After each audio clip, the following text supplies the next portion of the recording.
우리가 보통 축복하는 말에 만사형통하십시오 이런 말을 많이 합니다. 만사형통이란 게 과연 있는 것일까? 어떻게 모든 일에 형통할 수 있는 것인가? 우리는 고민하지 않을 수 없습니다. 누구에게 물어봐도 만사형통하다, 내 삶이 만사형통했다, 이렇게 자신 있게 말할 수 있는 사람은 아마 거의 없을 것입니다. 그만큼 사람에게는 어려운 때가 있고 위기의 때가 있고 또 흉년이라는 마음의 또 여러 가지 상황의 때가 있음을 우리가 고백하게 됩니다. 그래서 어떤 사람은 이런 말을 합니다. 모든 사람에게 있는 이 흉년, 이 어려움은 다 동등하다. 그 양이 거의 비슷하다. 이렇게 말을 합니다. 그런데 개인적으로 생각해 보면 나에게 있는 이 어려움이 다른 사람에게 보이지 않으면 왜 나만 이런 어려움을 가질까? 왜 나에게만 이런 아픔이 있을까? 이렇게 생각하는 것이 일반적인 사람의 마음일 것입니다. 우리는 무엇을 어떻게 해야 되는지, 이 어려운 때에 어떠한 상황으로 내가 어떠한 마음으로 이것을 이겨내야 되는지 얼핏 또 어느 정도 알고는 있지만 알고 있는 것과 이것을 실제로 이겨내는 것과는 상당히 거리가 있어 보입니다. 내가 무언가를 이 어려운 때를 내가 어떻게 하면 이길 수 있겠다 하는 생각을 갖지만 현실적으로 그게 계속 어렵고 힘든 일이 다가오다 보면 우리는 쉽게 그 길을 외면하고 피하려고만 생각하지 그 방법을 제대로 쓰는 것 생각하지 않고 넘어가게 됩니다.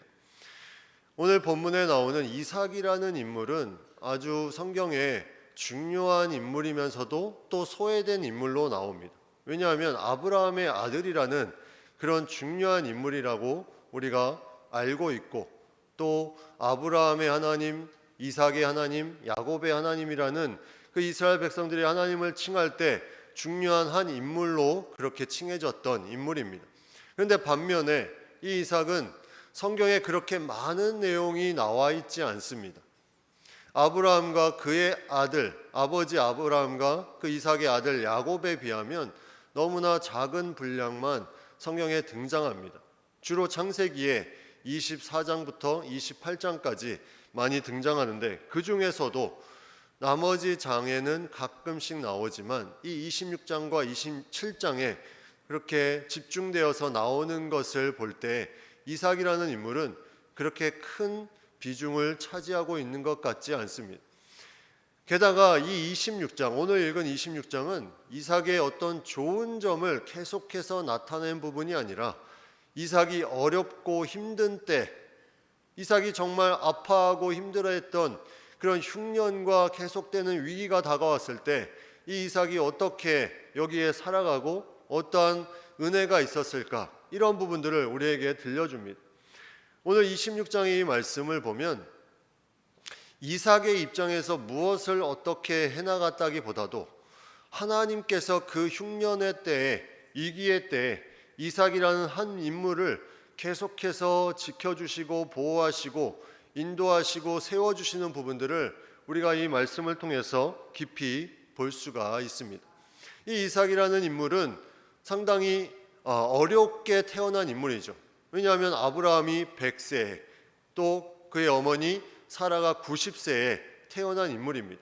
이 이삭은 사실 이러한 나이에 태어난다는 것 자체만 해도 엄청난 기적같이 그 가정의 선물로 태어난 인물이었습니다.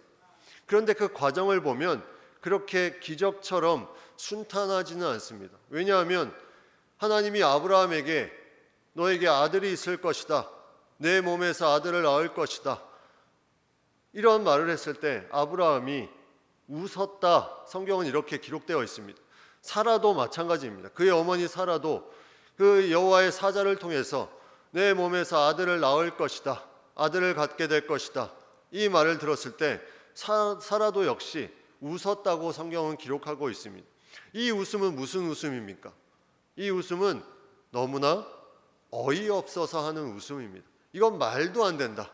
어떻게 내 남편이 100세, 내가 90세인데 이것이 말이 되느냐, 너무나 어이없는 그런 웃음을 지었다는 거죠.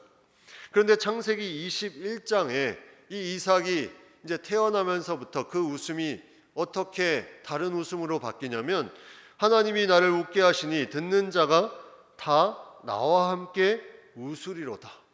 그 어이없어하는 웃음이 어떤 웃음으로 바뀌었냐면 하나님이 주시는 웃음으로 바뀌었습니다. 내 자신의 중심으로 생각해 이건 말도 안 된다, 어이가 없다 하는 그 웃음이 하나님이 나를 웃게 하셨다. 이게 되네?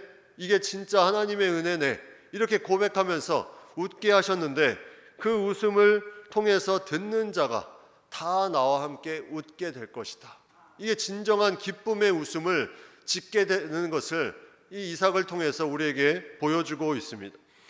그 이삭이라는 이름의 뜻이 바로 이 웃음이라는 뜻이죠. 웃음. 이렇게 웃다가 아버지와 어머니가 하나님의 말씀을 어이없어서 웃다가 그 태어남을 통해서 진정한 기쁨으로 웃는 그 웃음이 바로 이삭이었습니다. 그 이름의 뜻이 바로 이삭의 이름의 뜻이었다는 거죠. 웃음. 창세기 17장 19절에 보면 내 아내 사라가 내게 아들을 낳으리니 너는 그 이름을 이삭이라 하라. 내가 그와 내 언약을 세우리니 그의 후손에게 영원한 언약이 되리라고 말씀하고 있습니다. 이미 이삭이라는 이름은 하나님이 사라를 통해 아브라함을 통해 아브라함에게 이 모든 것을 말씀하신 그 언약의 이름이었습니다. 이 이삭이 내 몸에서 날 것이고 그를 통해서 많은 복이 흘러 넘쳐날 것이다. 이것을 하나님께서 말씀해 주고 있습니다. 그런데 하나님은 이 100세에 얻은 그의 아내 90세에 얻은 이 사라를 뭐라고 말하냐면 창세기 22장 오늘 읽은 말씀의 앞에 보면 이 아들을 바치라 이렇게 말합니다. 그래서 모리아 산으로 그 아들과 함께 3일 동안 가서 그 아들을 실제로 바치는 내용이 나옵니다.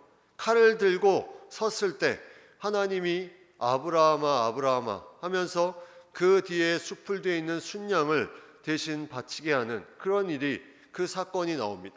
과연 하나님이 그 사건을 통해서 무엇을 알게 하려고 했을까? 그 어렵게 얻은 아들을 바치라고 하는 하나님이 과연 아브라함과 이삭에게는 이해가 됐을까?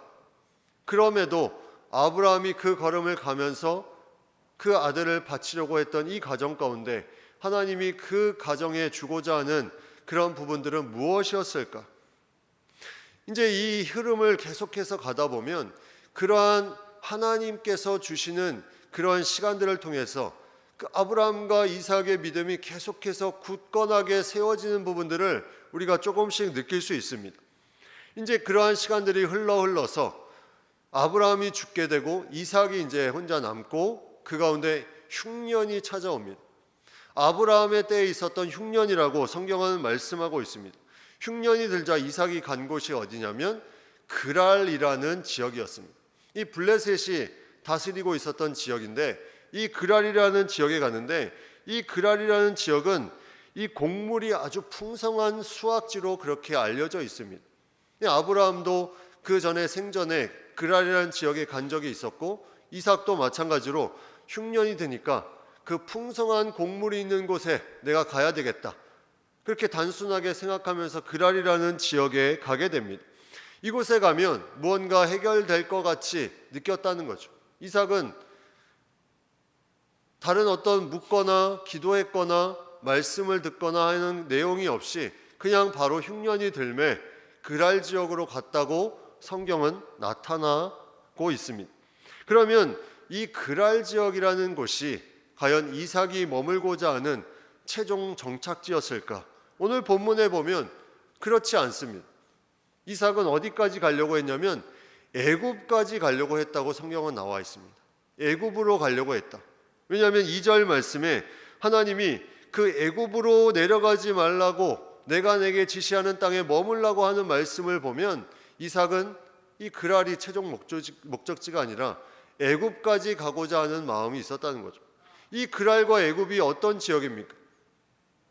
계속해서 풍성한 곡물이 있고 자신이 어떤 흉년을 해결해 줄 수 있는 일종의 하나의 세상의 방법으로 그가 가는 거죠.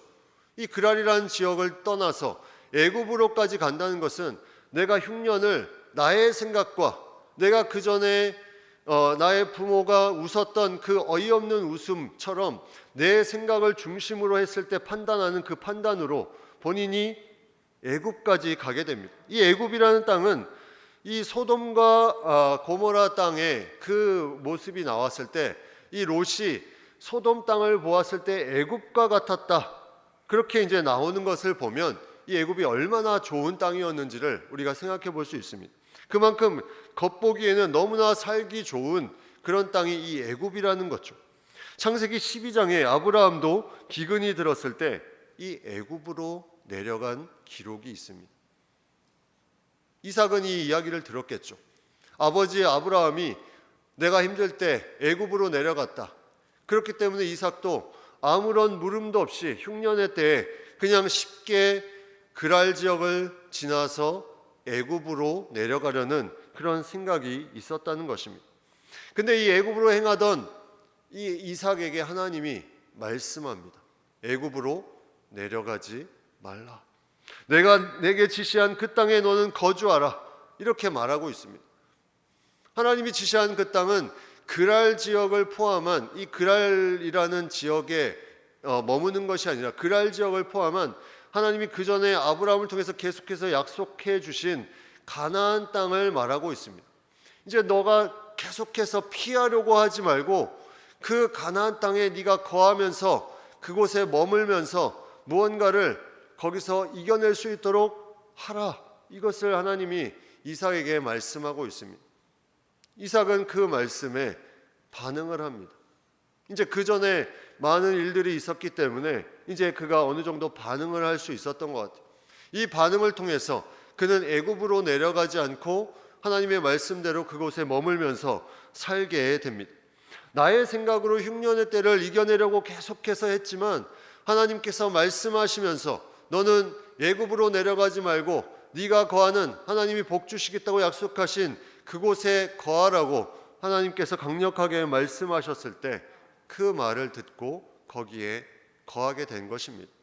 우리가 흉년을 이겨내는 가장 중요한 방법은 하나님의 말씀을 듣는 것입니다.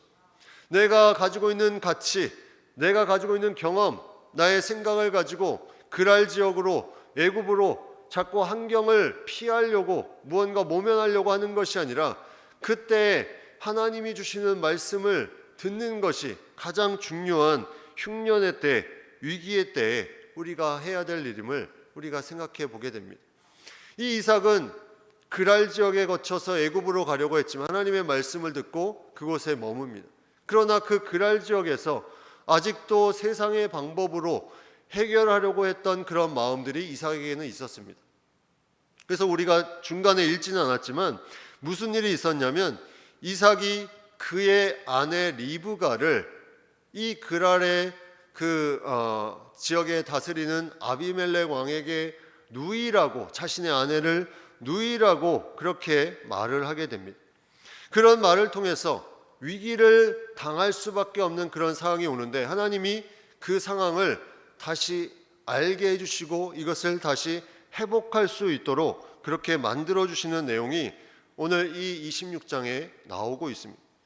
흉년의 때, 위기의 때 이삭이 계속해서 했던 것은 뭐냐면 그랄을 가고 싶고 애굽에 가고 싶고 또 자기 아내를 누이라고 속이면서 자기가 살고자 했던 그런 부분들, 자기 아내라고 하면 자기를 죽이고 그 아내를 차지할까 봐 그런 부분들로 계속해서 인간적인 생각으로 가득 차 있었던 이삭의 모습이 여기에서 발견이 됩니다.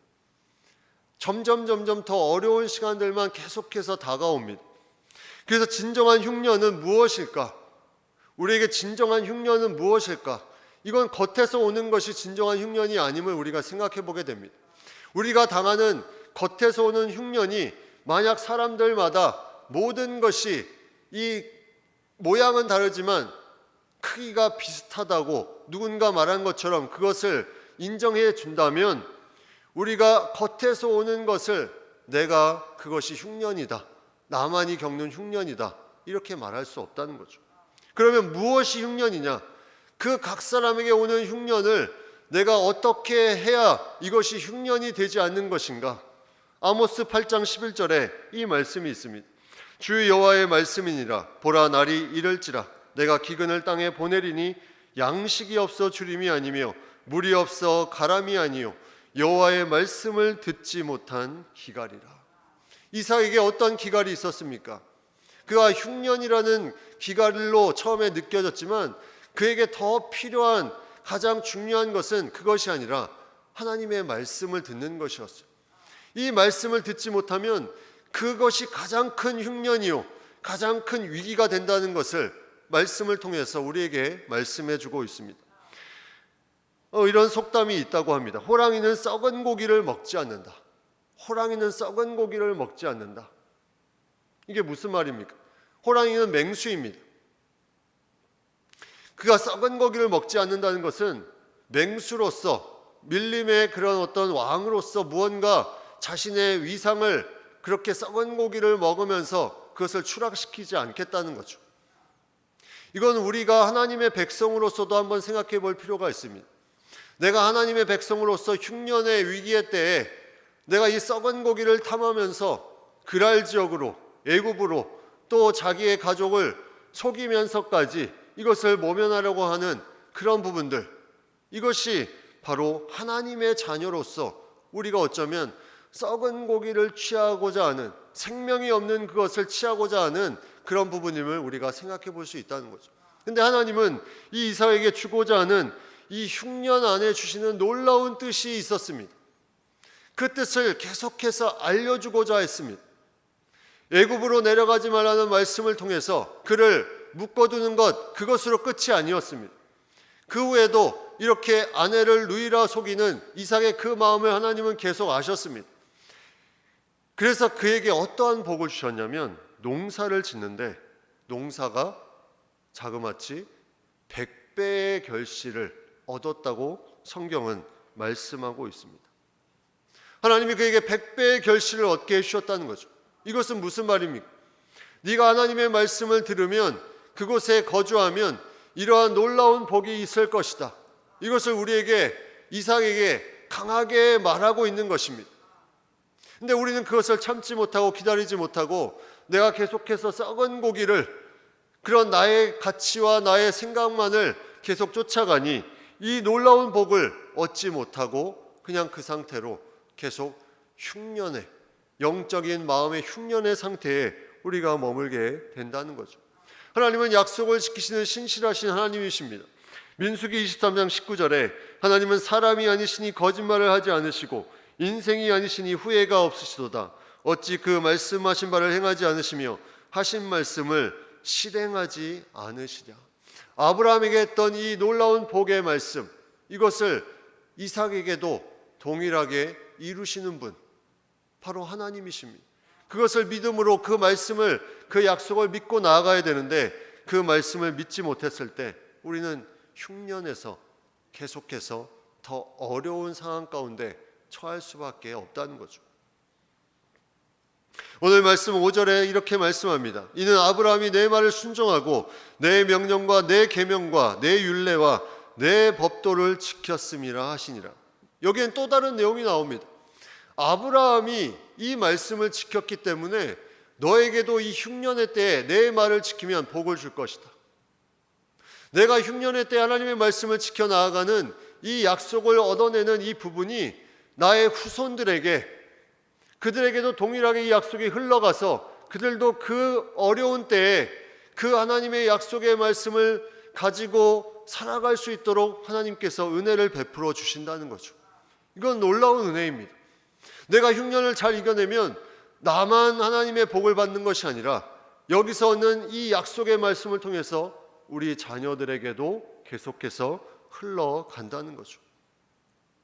하나님의 마음이 계속해서 이 이삭을 통해서 아브라함에게 베푸셨던 그 약속의 말씀을 흘러보내고 계속 확신을 가지고 살아갈 수 있도록 이삭의 흉년의 때, 위기의 때에 그를 강한 손으로 붙들어 주십니다.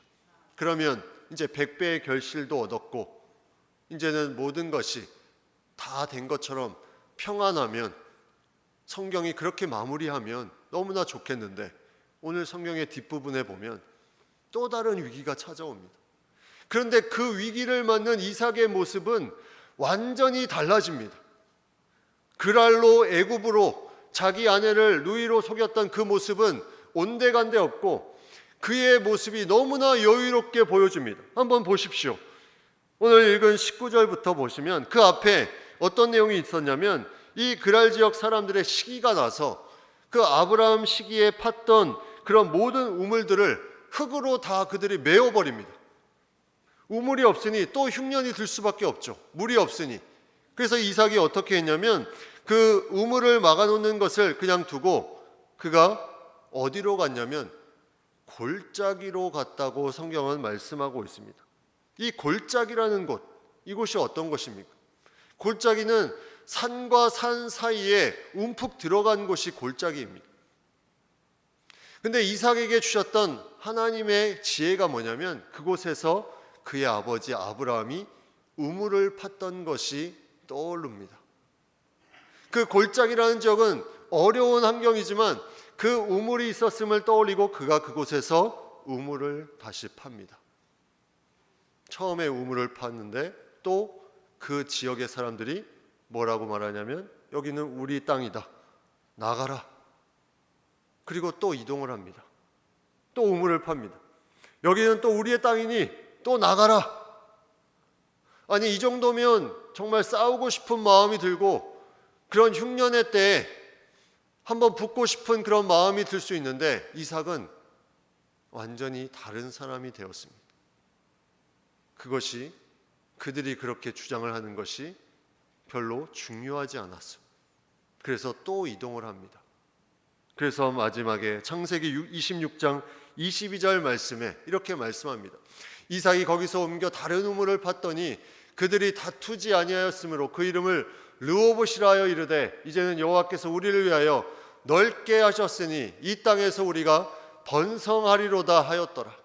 과연 이삭에게 있었던 변화는 무엇입니까? 여호와께서 우리를 위해서 넓게 하셨다.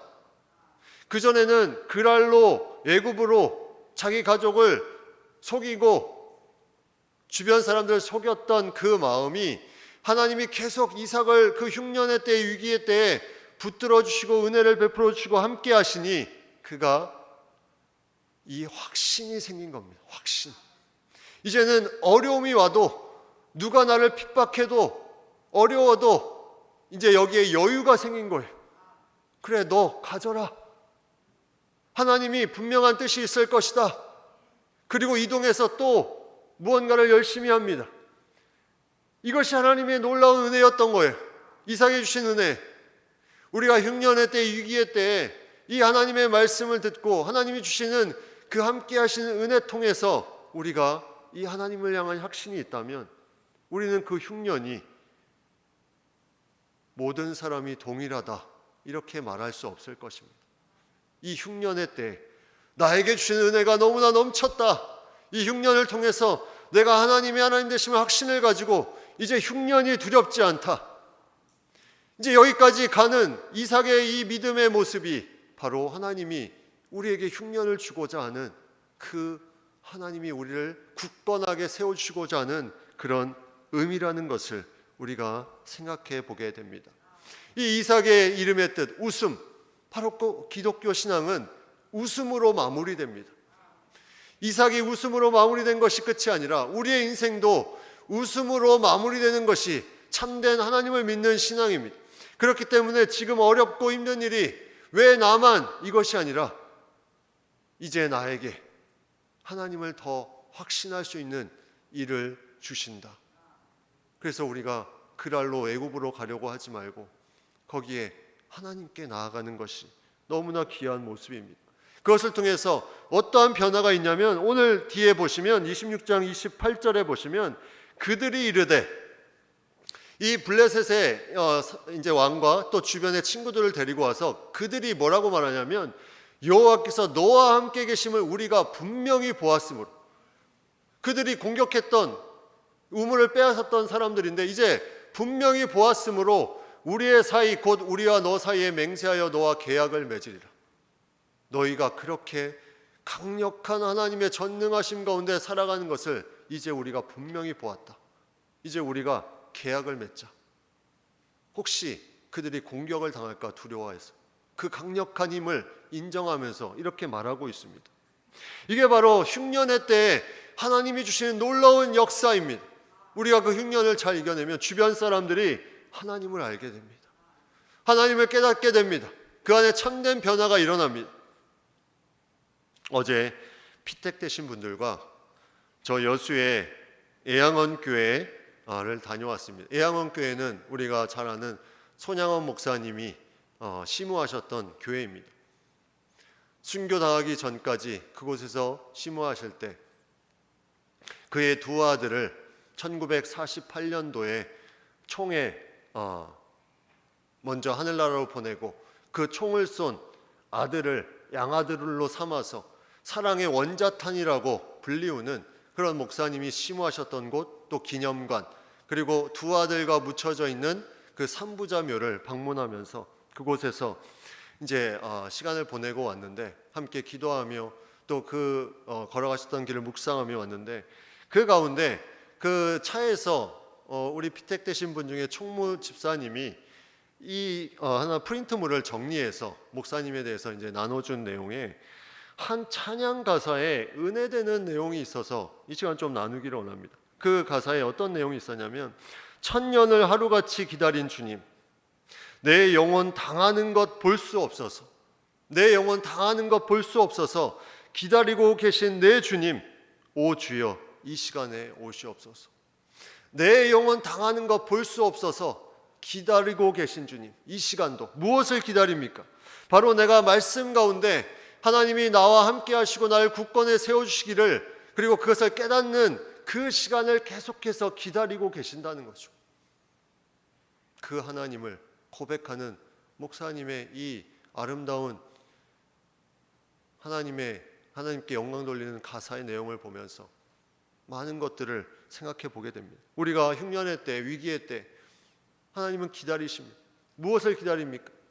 네가 하나님의 하나님 되심을 깨닫고 너의 믿음이 더욱더 굳건해져서 확신을 가지고 같은 일이 일어나도 이제는 여유롭게 이겨낼 수 있는 그 사람으로 성장시키기 위해서 계속 기다리시고 그 아픈 마음 가운데 기다리고 계신다는 거죠. 이게 바로 주님의 마음입니다.